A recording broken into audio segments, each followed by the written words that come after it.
I always knew my neighbor Karen had a rather fragile grip on reality, but I never realized she'd built an entire fantasy kingdom in her mind, one where my humble backyard fence apparently stood as a foreign invader on her royal land.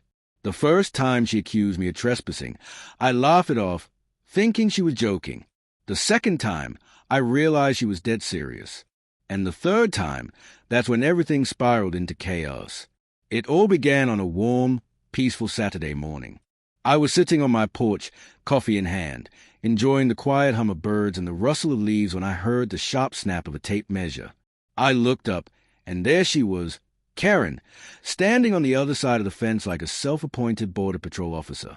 She had on oversized sunglasses, a clipboard clutched in her manicured hands, and an expression that screamed, "Neighborhood dictator." "Do you realize this fence is 2 feet onto my property?" she barked, squinting over the top of her glasses like she'd caught me red-handed. I blinked, half expecting a camera crew to pop out and tell me I was on some prank show. "Karen," I said calmly, "this fence has been here since before either of us moved in." She scoffed, flipping her clipboard dramatically. "That's what you think. I checked the records." Now, anyone who knows Karen knows what "I checked the records" really means. It means she zoomed in on Google Maps once, squinted at a blurry street-level image, and suddenly declared herself a certified land surveyor. She stormed off, muttering about legal action and property encroachment while I just shook my head, wondering what brand of coffee could possibly fuel that level of delusion. But the next morning, I woke up to find bright orange flags stabbed into my lawn, like tiny territorial markers left by some unhinged explorer. That's when I realized she wasn't bluffing. Karen had filed an official complaint with the HOA, claiming my fence was illegally placed on common property. The HOA board, naturally led by Karen's best friend Marlene, a woman who thrived on drama and passive-aggressive emails, sent me a notice demanding I move the fence within 7 days. I called in disbelief. "What structure?" I asked. "The fence," Marlene replied sweetly, her voice dripping with that polite venom that could raise anyone's blood pressure. "We have to uphold community standards, sir." Karen provided evidence. "Evidence?" I repeated, half laughing. Her evidence turned out to be a crooked cell phone photo and a blurry screenshot from Google Earth. I nearly fell out of my chair laughing, but then reality hit. This wasn't just annoying anymore. Moving a fence cost money, and I wasn't about to dismantle something that had stood for 15 years because my neighbor suddenly decided to cosplay as a land baron. So I did what any rational person would do. I hired a professional land surveyor. When I told Karen, she smirked like she'd just won a prize. "Good idea," she said. "That way, when it proves I'm right, you will have no excuse." She was so confident it was almost adorable. A few days later, the surveyor arrived, a calm, middle-aged man named Jim who looked like he'd seen every kind of property dispute imaginable. Of course, Karen came running the moment she spotted him, clutching a binder full of research and wearing that smug smile that could power 1,000 HOA meetings. "Finally," she announced, "someone who can settle this." Jim simply nodded and began setting up his tripod. For the next hour, he measured, marked, and double-checked every inch of the property line while Karen hovered behind him like an overbearing supervisor. At one point, she leaned toward me and whispered, "When he confirms it's on my land, I'll be asking you to remove it immediately. No hard feelings." I smiled back, none taken. But when Jim finished, he turned to both of us and, in the calmest, most matter-of-fact tone imaginable, said, "According to county records and precise measurements, the fence is exactly 2 feet inside your property. In fact, it's further from a line than required." Karen blinked. "Wait, what? That's impossible." Jim double-checked his notes. "Nope, it's correct. But your shed, on the other hand." "My shed?" she stammered. Jim pointed toward her backyard. "Yes, it's about 18 inches over onto his property. Technically, that's a real encroachment." Silence. You could have heard a pin drop.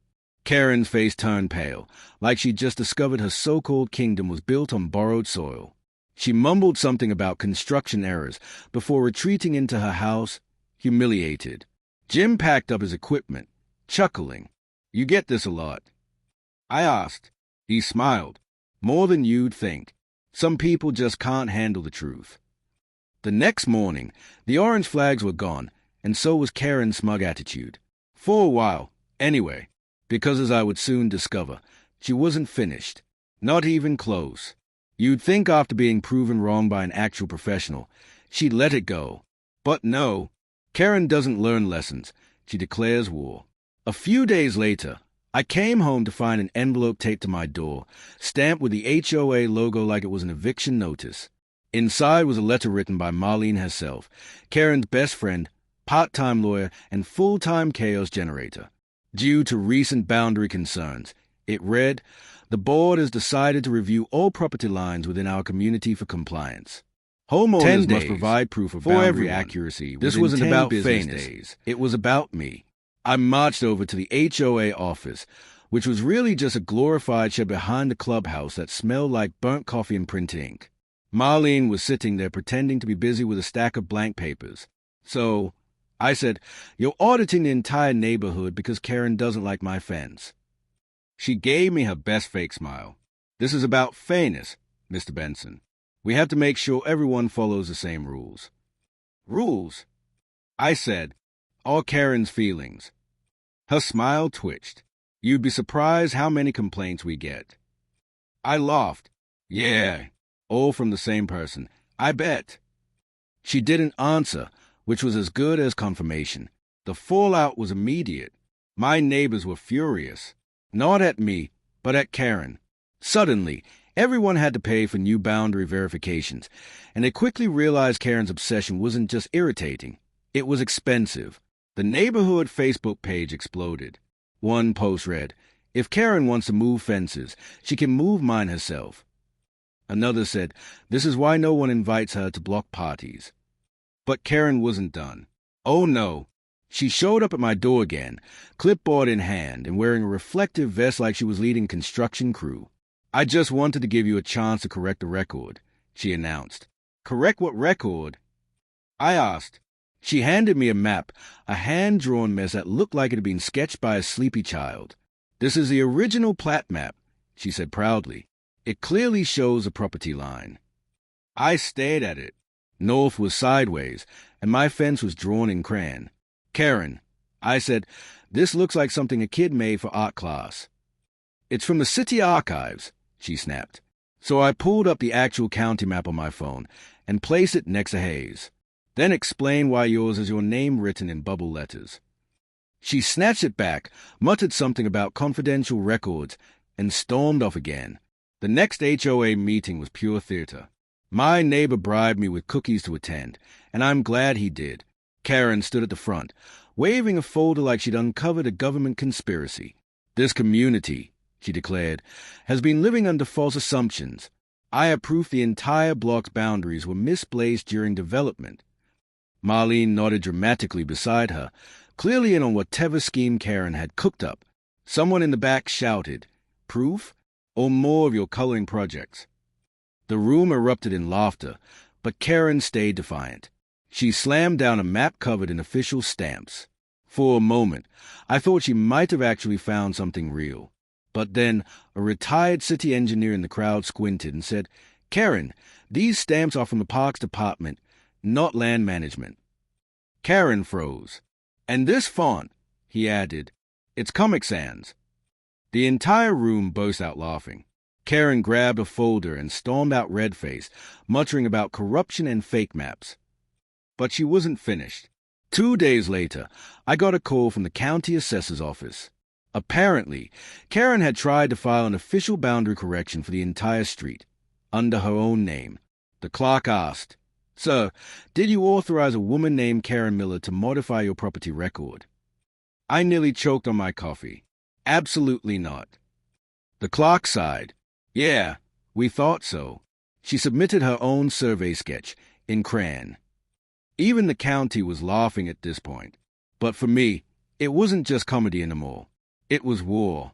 I went down to the county office myself, determined to end it. After digging through the subdivision's original plat records, I found something unbelievable.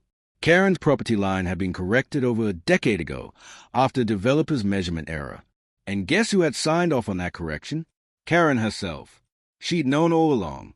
I made copies, dozens of them, and brought them to the next HOA meeting.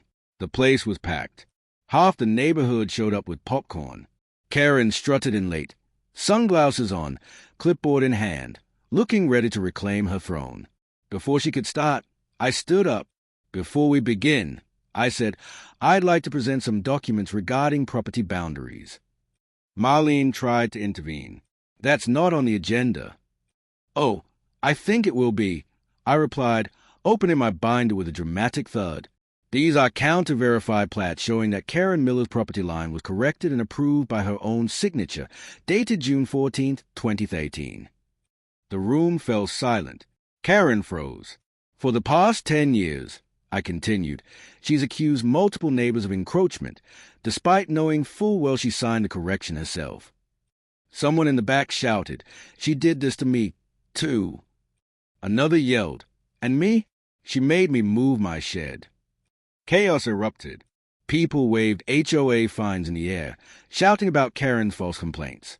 Marlene tried to calm the storm, but it was useless. Karen turned bright red. Those documents are forged, she screamed.